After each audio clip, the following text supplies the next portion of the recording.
V.I. Lenin. Written, October, 1917. First published, sections I3 and V published on October 20, 7, 1917 in the newspaper Rabarchi Put No. 20, section 6. First published in 1924 according to the manuscript. Source, Lenin's Collected Works, Progress Publishers, Moscow, Volume 26, 1972, pages 74-85. Translated, Yuri Stavnikov and George Hanna, edited by George Hanna. Transcription in HTML markup, Charles Farrell and David Walters. Online version, Lenin Internet Archive. November, 2000. The end of September undoubtedly marked a great turning point in the history of the Russian Revolution and, to all appearances, of the world revolution as well. The world working class revolution began with the action of individuals, whose boundless courage represented everything honest that remained of that decade official socialism, which is in reality social chauvinism. Liebknecht in Germany, Adler in Austria, Maclean in Britain, these are the best-known names of the isolated heroes who have taken upon themselves the arduous role of forerunners of the world revolution. The second stage in the historical preparation for this revolution was a widespread mass discontent, expressing itself in the split of the official parties, in illegal publications and in street demonstrations. The protest against the war became stronger, and the number of victims of government persecution increased. The prisons of countries famed for their observance of law and even for their freedom, Germany, France, Italy and Britain, became filled with tens and hundreds of internationalists, opponents of the war and advocates of a working-class revolution. The third stage has now begun. This stage may be called the eve of revolution. Mass arrests of party leaders in Free Italy, and particularly the beginning of mutinies in the German army, are indisputable symptoms that a great turning point is at hand, that we are on the eve of a worldwide revolution. Even before this there were, no doubt, individual cases of mutiny among the troops in Germany, but they were so small, so weak and isolated that it was possible to hush them up, and that was the chief way of checking the mass contagion of seditious action. Finally, there developed such a movement in the Navy that it was impossible to hush it up, despite all the severity of the German regime of military servitude. Severity elaborated with amazing minuteness of detail and observed with incredible pedantry. Doubt is out of the question. We are on the threshold of a world proletarian revolution,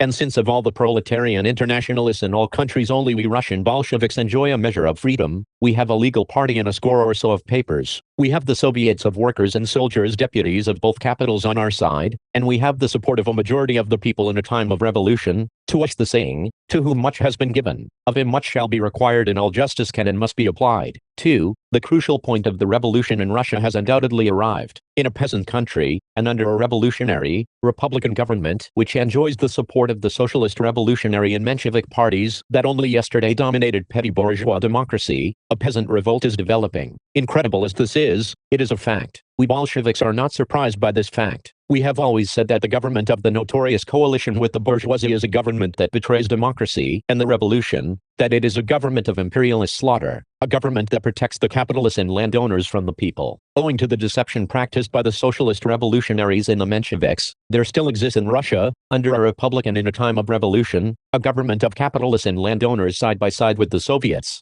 This is the bitter and sinister reality. Is it then surprising, in view of the incredible hardship inflicted on the people by prolonging the imperialist war and by its consequences, that a peasant revolt has begun and is spreading in Russia? Is it then surprising that the enemies of the Bolsheviks, the leaders of the official Socialist Revolutionary Party, the very party that supported the coalition all along, the party that until the last few days or weeks had the majority of the people on its side, the party that continues to harry and abuse the new socialist revolutionaries, who have realized that the policy of coalition is a betrayal of the interests of the peasants, is it surprising that these leaders of the official Socialist Revolutionary Party wrote the following in an editorial in their official organ, Dielo Naroda of September 29? So far practically nothing has been done to put an end to the relations of bondage that still prevail in the villages of central Russia. The bill for the regulation of land relations in the countryside, which was introduced in the provisional government long ago, and which has even passed through such a purgatory as the Judicial Conference, has got hopelessly stuck in some office.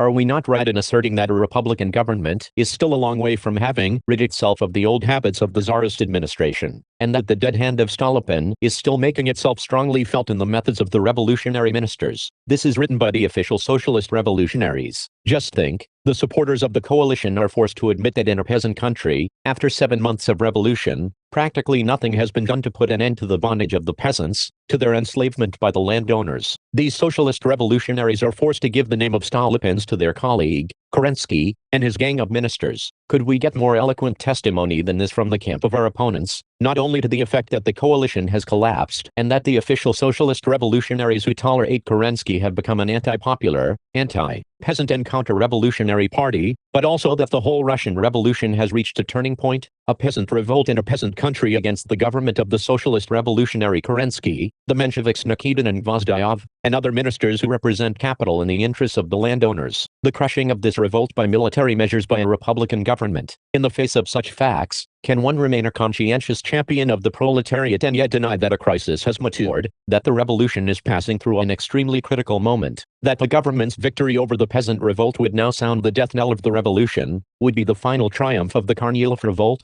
3. It is obvious that if in a peasant country, after 7 months of a democratic republic, matters could come to a peasant revolt, it irrefutably proves that the revolution is suffering nationwide collapse, that it is experiencing a crisis of unprecedented severity, and that the forces of counter-revolution have gone the limit. That is obvious. In the face of such a fact as a peasant revolt, all other political symptoms, even were they to contradict the fact that a nationwide crisis is maturing, would have no significance whatsoever. But on the contrary, all the symptoms do indicate that a nationwide crisis has matured. Next to the agrarian question, the most important question in Russia's state affairs is the national question, particularly for the petty bourgeois masses of the population. And at the Democratic Conference, which was fixed by Mr. Tsereteli and Company, we find that the National Curia takes second place for radicalism, yielding only to the trade unions, and exceeding the Curia of the Soviets of Workers' and Soldiers' Deputies in the percentage of votes cast against the coalition. The Kerensky government, a government suppressing the peasant revolt, is withdrawing the revolutionary troops from Finland in order to strengthen the reactionary Finnish bourgeoisie. In the Ukraine, the conflicts of the Ukrainians in general, and of the Ukrainian troops in particular, with the government are becoming more and more frequent. Furthermore, let us take the army, which in wartime plays an exceptionally big role in all state affairs. We find that the army in Finland and the fleet in the Baltic have completely parted ways with the government. We have the testimony of the officer Dubasov, a non-Bolshevik, who speaks in the name of the whole front and declares in a manner more revolutionary than that of any Bolsheviks that the soldiers will not fight any longer. We have governmental reports stating that the soldiers are in a state of agitation and that it is impossible to guarantee the maintenance of order, i.e., participation of these troops in the suppression of the peasant revolt. We have, finally, the voting in Moscow, where 14,000 out of 17,000 soldiers voted for the Bolsheviks. This vote in the elections to the district councils in Moscow is in general one of the most striking symptoms of the profound change which has taken place in the mood of the whole nation. It is generally known that Moscow is more petty bourgeois than Petrograd. It is a fact frequently corroborated and indisputable that the Moscow proletariat has an incomparably greater number of connections with the countryside, that it has greater sympathy for the peasant and is closer to the sentiments of the peasant. In Moscow, the vote cast for the socialist revolutionaries and the Mensheviks nevertheless dropped from 70% in June to 18%. There can be no doubt that the petty bourgeoisie and the people have turned away from the coalition. The cadets have increased their strength from 17 to 30%, but they remain a minority, a hopeless minority, despite the fact that they have obviously been joined by the right socialist revolutionaries and the right Mensheviks. Russkiy Vedomosti states that the absolute number of votes cast for the cadets fell from 67,000 to 62,000.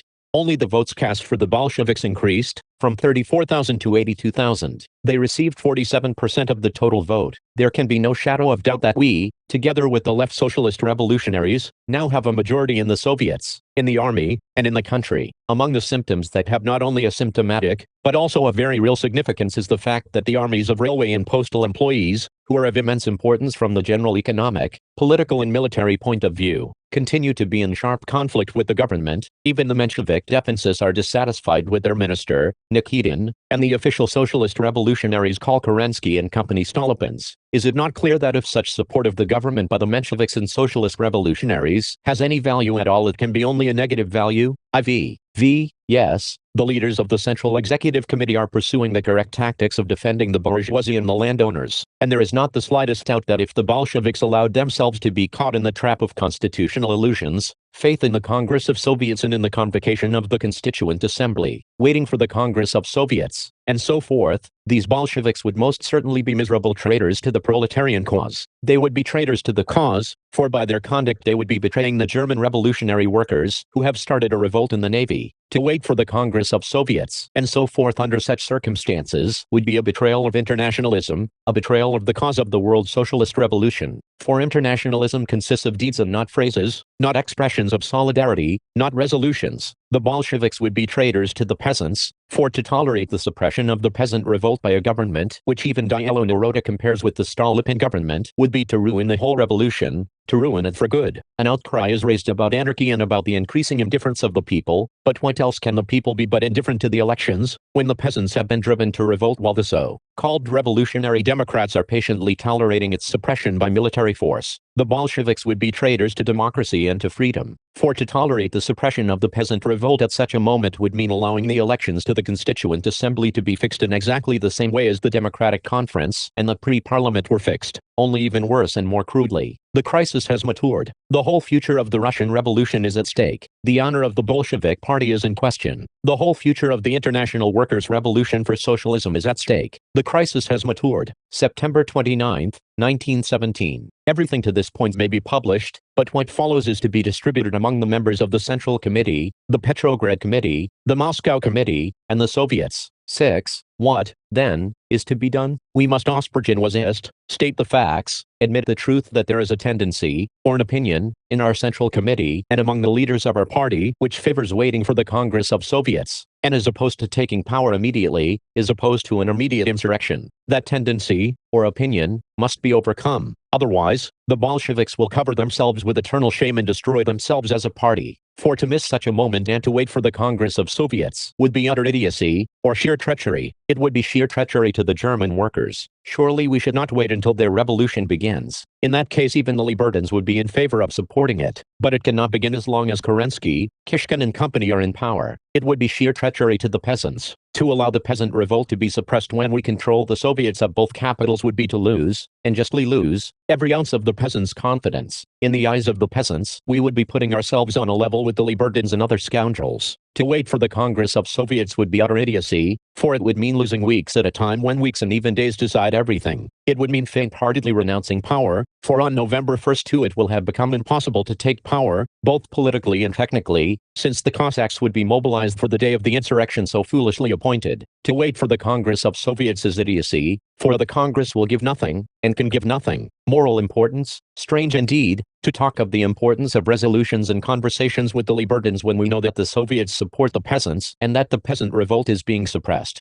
We would be reducing the Soviets to the status of wretched debating parlors. First defeat Kerensky, then call the Congress. The Bolsheviks are now guaranteed the success of the insurrection. 1. We can, if we do not wait for the Soviet Congress, launch a surprise attack from 3 points, from Petrograd, from Moscow and from the Baltic Fleet. 2. We have slogans that guarantee us support. Down with the government that is suppressing the revolt of the peasants against the landowners. 3. We have a majority in the country. 4. The disorganization among the Mensheviks and the socialist revolutionaries is complete. 5. We are technically in a position to take power in Moscow, where the start might even be made, so as to catch the enemy unawares. 6. We have thousands of armed workers and soldiers in Petrograd who could at once seize the Winter Palace, the General Staff Building, the telephone exchange and the large printing presses. Nothing will be able to drive us out, while agitational work in the army will be such as to make it impossible to combat this government of peace, of land for the peasants, and so forth. If we were to attack at once, suddenly, from 3 points, Petrograd, Moscow and the Baltic Fleet, the chances are 100 to 1 that we would succeed with smaller sacrifices than on July 3, 5. Because the troops will not advance against a government of peace, even though Kerensky already has loyal cavalry, etc., in Petrograd. If we were to attack from 2 sides, he would be compelled to surrender since we enjoy the sympathy of the army. If with such chances as we have at present we do not take power, then all talk of transferring the power to the Soviets becomes a lie.